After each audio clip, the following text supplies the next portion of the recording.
Vamos a hablar en este panel de las prácticas y acciones que las empresas e instituciones realizan para poner fin a la violencia contra las mujeres. Voy a presentar primero los tres panelistas. Tenemos a Tatiana Hernández, que es autora de la guía y también socióloga y experta asociada del PNUD. El señor Alejandro Cáceres Monroy, que es el asesor del Grupo de Equidad Laboral del Ministerio de Trabajo de Colombia. Y por último, el señor Francisco Méndez, gerente de Recursos Humanos de la empresa Laboratorios Vago de Chile. Le voy a dar la palabra entonces a Tatiana para que nos presente la guía. Muchas gracias. Hola, muy buenas tardes. Primero que todo quiero agradecer la invitación que nos hace el PNUD y también la entrega de estas guías que son tremendamente importantes para las organizaciones, no solamente para las empresas, sino que también para el mundo sindical, de cómo implementar buenas prácticas laborales y en particular en el tema que a este panel le convoca, que es el tema de violencia basada en género, acoso laboral y acoso sexual. Ustedes les dieron ¿cómo se llaman esto? CD. Les dieron, ya usamos pendrive, usamos memoria, etcétera. Le dieron un CD que tiene dos guías. La segunda guía es de empresas libres de violencia, ¿ok? ¿Por qué hicimos esta guía? Básicamente porque decíamos que la violencia basada en género, en las relaciones de pareja y en el espacio de trabajo, tienen altos costos sociales y económicos para la economía de los países, para la productividad y el clima laboral de las organizaciones y para el desarrollo también de nuestras sociedades. Pero también tenía un doble valor, que era para nosotros el tema de la gestión del conocimiento es tremendamente relevante, es decir, poner al servicio de las empresas cómo lo hicieron, por qué instalaron buenas prácticas laborales las empresas en este tema y cómo lo hicieron. Ese tema de cómo lo hicieron es súper importante para las empresas, porque es la manera en que también van replicando las buenas prácticas que han implementado otras empresas. Antecedentes importantes con los que nosotros contamos en la elaboración de esta guía, que desde el derecho internacional de los derechos humanos, la violencia contra la mujer es una violación a los derechos humanos, es una manifestación de las relaciones desiguales de poder entre hombres y mujeres, y es eso lo que queremos que cambie. Que la Convención Belén do Pará, en su artículo número 3, señala que toda mujer tiene derecho a una vida libre de violencia, tanto en el ámbito público como en el privado, y aquella mujer que vive violencia está privada del ejercicio pleno de su ciudadanía, y eso incluye también el trabajo, ¿no? Y cómo se desarrolla en el trabajo. Y finalmente que la violencia contra la mujer es un obstáculo para el desarrollo propio de las mujeres, pero también para el desarrollo humano y económico de las naciones. Ya Lina, en la primera exposición, ella nos decía cuánto le costaba a Colombia la violencia contra las mujeres, y es altísimo. ¿Qué van a encontrar ustedes en esta guía? Primero van a encontrar el estado de situación de la violencia basada en género y sus manifestaciones en el mundo del trabajo, es decir, las cifras exactas de qué está pasando en la región. Por ejemplo, el último estudio de la OPS que dice que 1 de cada 3 mujeres es víctima de violencia de pareja. También temas de cifras de acoso laboral y acoso sexual. También van a encontrar el marco internacional de la violencia basada en género y sus manifestaciones en el mundo del trabajo, es decir, cómo estamos con respecto al derecho internacional de los derechos humanos, los países que han ratificado el convenio 111 y otros convenios que tienen que ver con el tema que nos convoca, que es la violencia contra las mujeres. También van a encontrar cómo se expresa la violencia basada en género en los espacios laborales. ¿De qué estamos hablando cuando hablamos de violencia contra las mujeres? ¿De qué estamos hablando cuando hablamos de acoso laboral? ¿Y de qué estamos hablando cuando hablamos de acoso sexual? ¿Y cómo se manifiesta específicamente estas tres problemáticas en el espacio laboral, ¿ya? Y las consecuencias que tiene para las personas que viven este tipo de violencia. Y finalmente van a encontrar las acciones de las empresas, organizaciones frente a la violencia basada en género, es decir, la propuesta metodológica que nosotros hacemos. Ojo, no es algo que inventamos, es algo que miramos de lo que ustedes mismos han hecho con respecto a estas temáticas. y que tiene que ver con acciones específicas en prevención, es decir, aquellas que tienen que ver con anticiparse y evitar la aparición de las violencias, que tienen que ver con una detección temprana de casos y eventos, y que tiene que ver con disminución del número de víctimas de violencia e implementación de acciones disuasivas.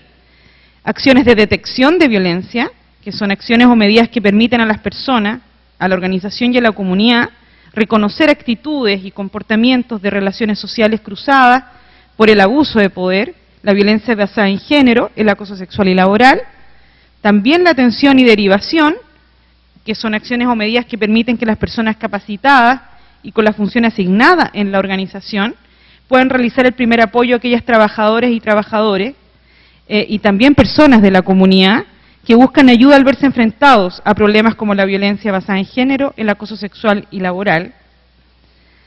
Y también tenemos acciones de sanción, que son acciones o medidas reglamentadas y o normadas al interior de la organización, de origen obligatorio por la legislación nacional, o bien como práctica socialmente responsable, con los trabajadores y trabajadoras y también con la comunidad. Generalmente se trata de protocolos que se establecen requerimientos para la denuncia, la investigación y sanción al interior de la empresa, y también se van a encontrar con ejemplos de reparación, que son medidas de carácter económico, simbólico, civil o penal, que entrega el Estado a las víctimas de violencia basada en género. Pero las reparaciones también pueden ser a través de medidas legislativas o administrativas. Puede financiarse con fuentes nacionales o internacionales, y se recomienda que las víctimas y las comunidades participen siempre en la elaboración y la aplicación de las medidas y o políticas de reparación.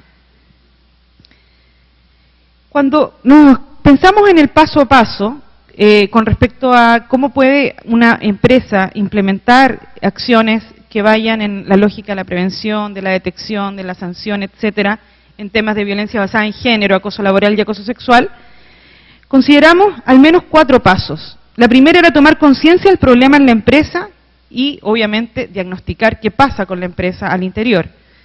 Esa toma de conciencia, como ya lo hemos dicho en repetidas ocasiones, tiene parte de la cabeza de la empresa, desde quienes toman las decisiones, y también acá la toma de conciencia, lo hemos dicho también, como un actor fundamental de parte de los sindicatos.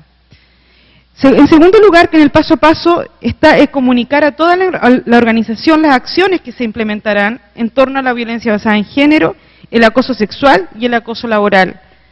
Porque la lógica de ir avanzando, la única manera de ir consolidando es ir sensibilizando, comunicando y haciendo que estos sean derechos conquistados.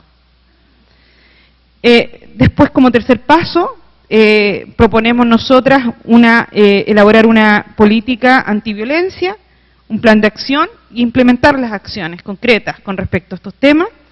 Y finalmente, evaluar las acciones implementadas y dar seguimiento a los casos.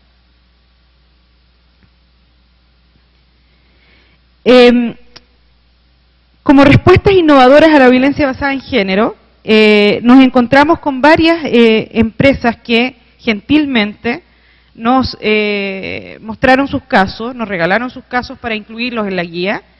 Esta guía está en un CD, por ende es absolutamente mejorable y podemos seguir incorporando casos prácticos, ¿ya? Así que si alguna de las empresas que está aquí ve que ha implementado alguna acción con respecto a violencia basada en género, acoso laboral o acoso sexual, sería muy deseable que nos escribieran para nosotros ingresar el caso desde la lógica metodológica que hemos trabajado en la guía. Entonces nos encontramos con respuestas innovadoras a la violencia basada en género, les decía yo, que nos resultaron tremendamente inspiradoras. Solo voy a nombrar algunas, pero que ustedes se van a encontrar en la guía con ellas. Por ejemplo, Petrobras, que trabaja toda una línea de prevención, no solamente con sus trabajadores internamente, sino que también con la comunidad, ¿ya? PepsiCo, que trabaja todo el tema de la detección. Laboratorios Vagó, que va a hablar acá Francisco más detenidamente, que no solamente trabaja con temas de prevención, sino que también con detección y derivación. O sea, aquí se preparan trabajadores y trabajadoras que son primer apoyo para las mujeres víctimas de violencia doméstica. Obras Sanitarias del Estado, Uruguay, nos pasaron el protocolo de acción que tienen en temas de sanción. Endesa, en Perú, tiene toda una línea de prevención de violencia basada en género, pero con la comunidad, y para ello prepara a sus trabajadores en el tema. El Grupo Bagó de Perú,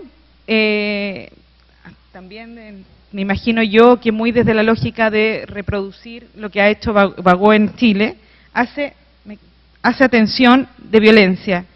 La Universidad Autónoma de Hidalgo, que es una de las experiencias rescatadas por el MEG de México, hace prevención y erradicación del hostigamiento sexual. Y se van a encontrar también, por ejemplo, con Expo Flores, que hace prevención de la violencia basada en género en la empresa y en la comunidad. Y básicamente, en términos metodológicos, cómo nosotros presentamos los casos, es el país, la empresa que trabaja el tema, la acción específica que implementaron, el cómo lo hicieron, la metodología, el paso a paso, y cuando tenemos testimonios, incorporamos testimonios de un trabajador o una trabajadora, que es tremendamente importante porque finalmente estas prácticas se hacen carne en ellos. Eso, muchas gracias. Antes, que no lo dije, que es muy importante. Esta guía no solamente es un producto mío, y quiero agradecer de todo corazón a Guillermina, porque Guille fue muy importante en la elaboración de esta guía. Eso, muchas gracias.